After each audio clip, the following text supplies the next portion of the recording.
You know, when you watch a professional golf tournament, the camera always zooms in on a player right before a crucial putt. Oh, yeah, every time. Right. And they're pacing around the green. They're reading the slope from like four different angles, squinting, plumbing the line with their putter. Looking like they're trying to decode the matrix. Exactly. Like they're solving some massive algebraic equation, and the commentators always whisper in these hushed tones about their touch or their feel on the greens. Right? Like they were just born with this magical, innate sixth sense for distance, something you either have or you just don't.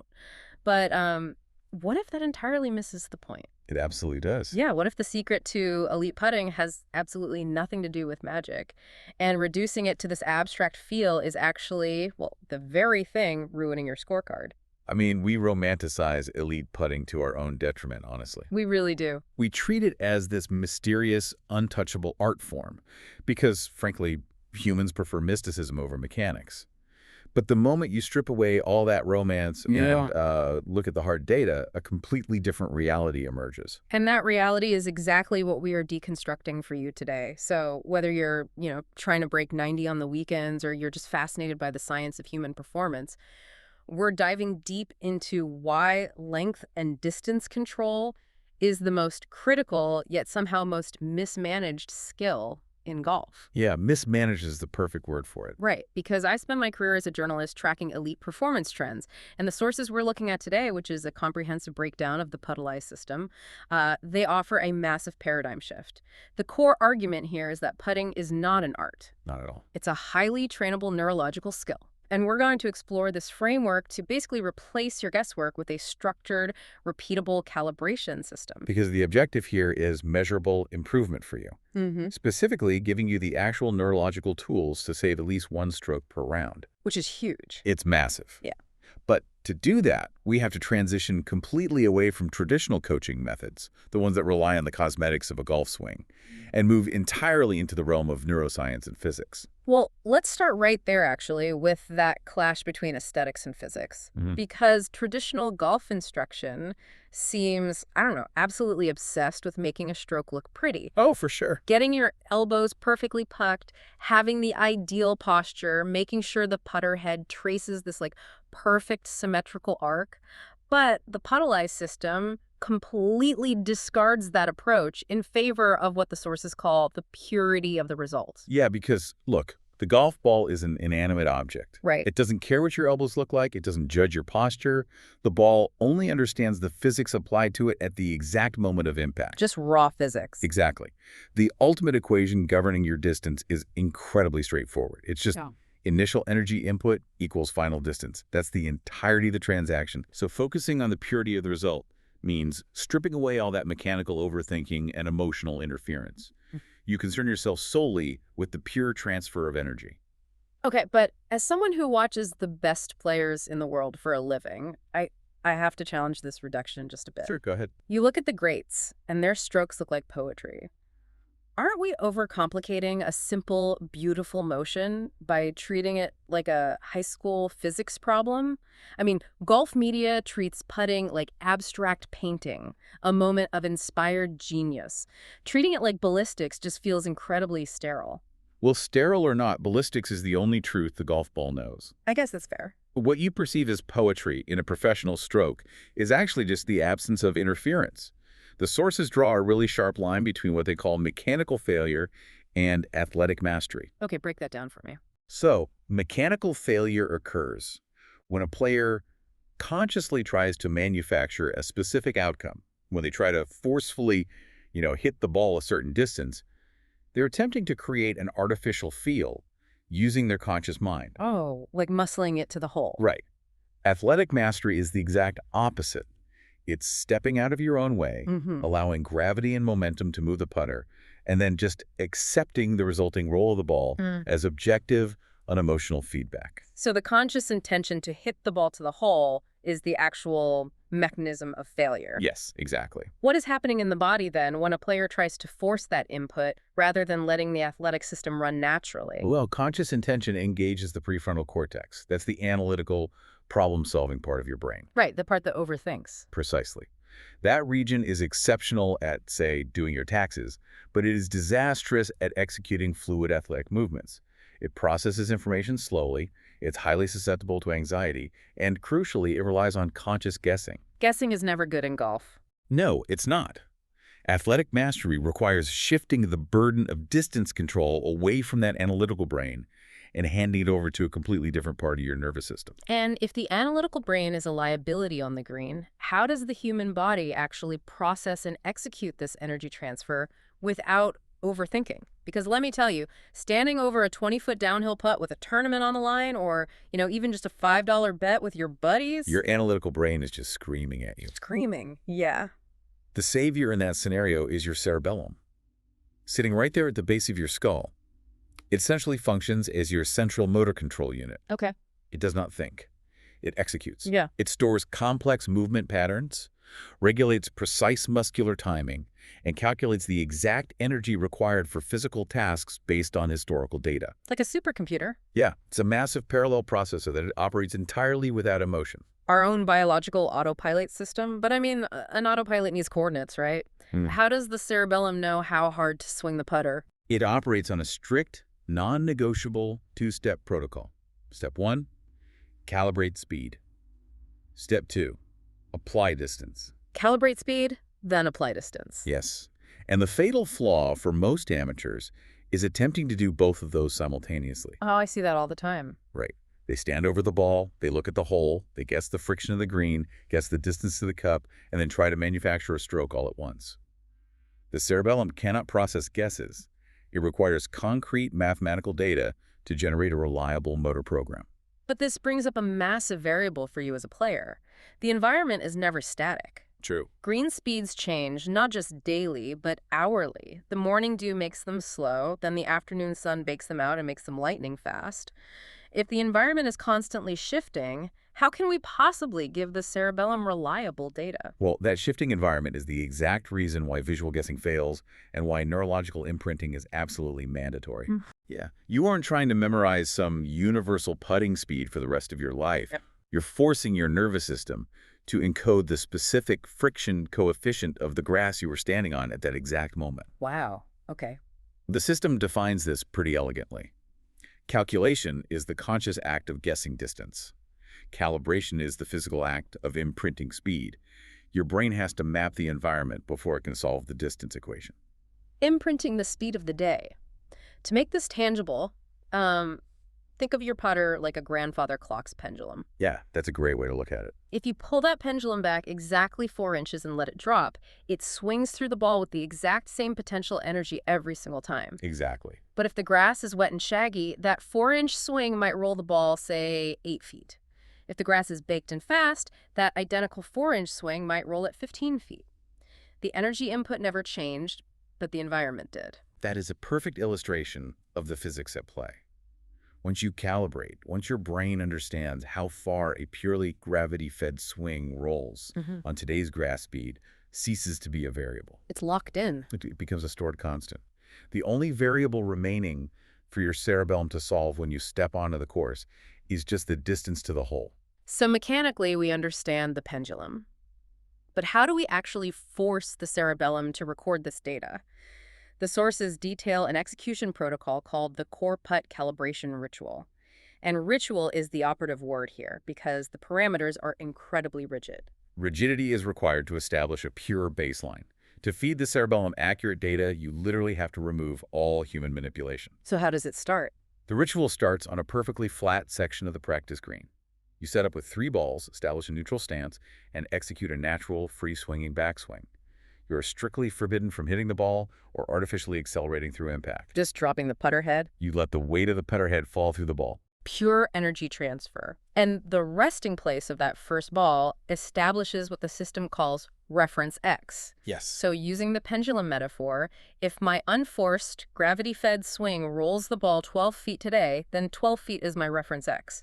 It's a dynamic distance that represents the exact energy-to-friction ratio for the current conditions. And whatever that dynamic distance turns out to be, you must accept it unconditionally. Reference X is not a target you aim for. It is the raw data your brain needs. Which brings us to the single most, psychologically agonizing part of this entire system, the no correction rule. Oh, this is where people struggle. Because the sources state that balls 2 and 3 must be struck with an absolutely identical rhythm and motion to the first ball. But human nature makes you desperately want to tinker. Of course it does. If that first ball felt a little short to me, my instinct is to give the second ball just a little extra nudge. But tinkering is the enemy of calibration. Golfers have been conditioned to constantly adjust, but consistency isn't a product of willpower, it's the result of adhering to the ritual. So if I adjust, If you manipulate the second putt to make it roll further, you destroy the pure energy transfer required for the baseline. You re-engage the prefrontal cortex, you introduce conscious acceleration, and you send completely conflicting data to the cerebellum. it's like trying to zero out a digital kitchen scale while someone is actively pouring flour onto it. That's exactly what it's like. You have to remove all interference so the scale reads 0. And the proof that you have successfully zeroed your neurological scale is a tight cluster of 3 balls, all finishing in the exact same spot, using the exact same unforced energy. If those 3 balls do not finish together in a tight cluster, you've not established reference X. You've simply hit 3 random practice putts, and your brain has learned absolutely nothing about the green speed. Okay, let's assume the listener executes this perfectly. They resist the urge to tinker, they let the pendulum swing freely, and they produce a pristine cluster of 3 balls sitting exactly 12 feet away. The mechanical scale is zeroed. But the ball's just sitting there doesn't mean the brain has actually encoded anything, does it? How does the nervous system actually save that file? Mechanical consistency is completely useless without neurological encoding. Calibration is only complete when the brain captures and stores the data. The visual tracking of the ball's distance, mapped directly to the physical rotation of the neck as you watch it roll, provides the raw spatial data the cerebellum requires. This introduces a mechanism that honestly made me do a double take when reading the sources. It's a neurological trigger they call the apple on its stem protocol. It sounds strange, but the science is sound. The logic makes sense, right? On fast greens, the ball rolls further, so your head has to turn further to track it. On slow greens, it rolls less, so your head turns less. The degree of head rotation is the data. But the specific physical protocol sounds bizarre. Well, the protocol dictates that immediately after the third putt stops rolling, you tilt your head 90 degrees downward, imagining your head as an apple sitting squarely on the stem of your neck. Right. From that tilted position, you rotate your head slowly, aligning your nose directly with the cluster of balls. Now, as a skeptic, I have to ask, why this highly deliberate, almost robotic head movement? Why can't a player just look up naturally, see where the ball went, and let their brain register the distance? Because looking up naturally invites the analytical brain back into the process. Oh, interesting. When you simply lift your head and let your eyes dart around, your prefrontal cortex activates. You might notice a spike mark or gauge the distance to the fringe, and you inevitably start an internal dialogue evaluating the putt. Judging the result instead of just recording it. Exactly. By tilting the head 90 degrees downward, you lock the cervical spine and neutralize peripheral visual distractions. You are isolating the rotation to directly stimulate the vestibular system in your inner ear. So you are basically creating a closed loop between the sensory organs and the motor control center.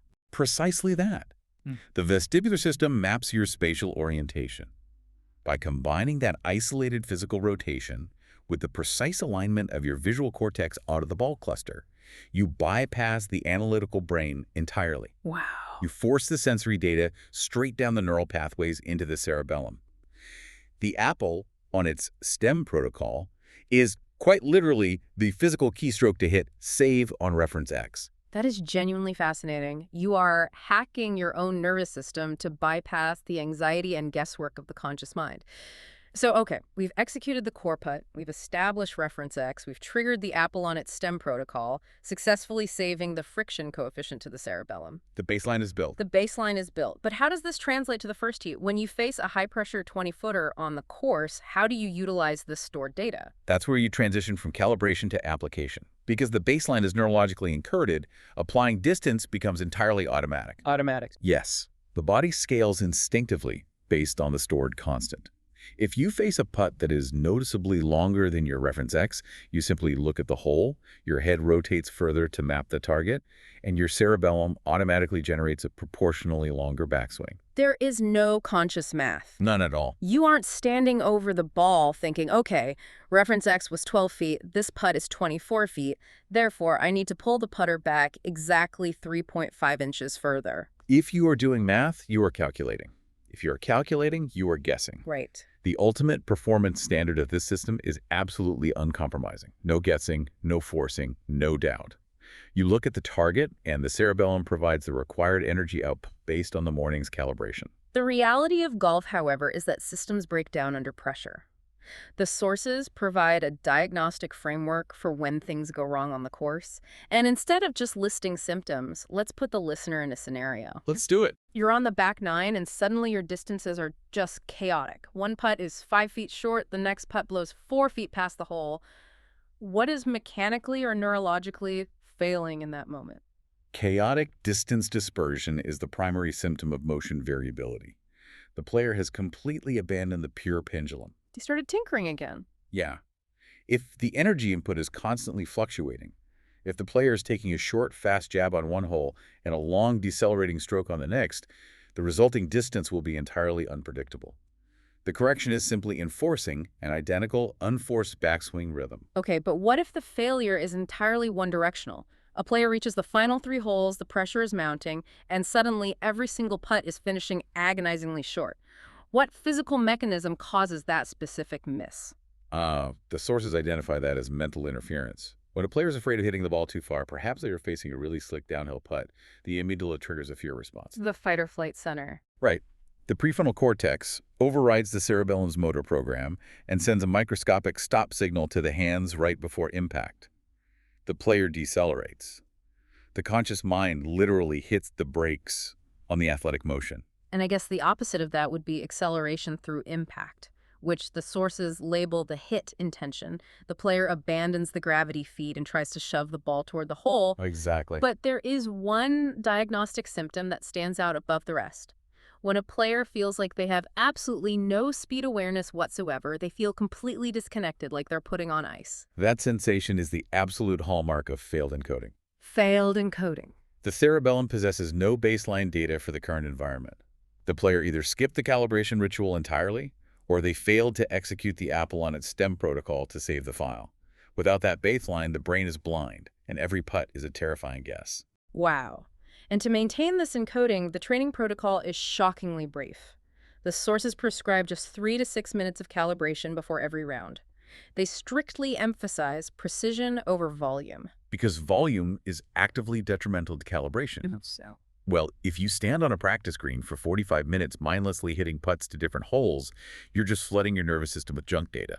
You overwrite the clean baseline file with a massive amount of conflicting variables. Quality over quantity. Now, before we wrap up, I do need to bring up advanced green reading systems. A huge portion of our audience uses systems like Aimpoint, where you physically straddle the putting line and use your feet to feel the percentage of the slope, calculating exactly where to aim. Right, very popular. The sources describe something called the gateway effect. What happens to these advanced tactical systems if a player skips their 3-minute baseline calibration? The advanced systems collapse entirely. Really? Entirely. The sources are definitive on this point. The core putt calibration is the foundational gateway. Consider the mechanics of Aimpoint, or any vector putting system. The system might tell you to aim exactly 18 inches outside the right edge of the cup, right? Yeah. But that aim point is entirely dependent on the ball entering the hole at a highly specific speed, usually what they call 3 to 4 RPS revolutions per second at the hole.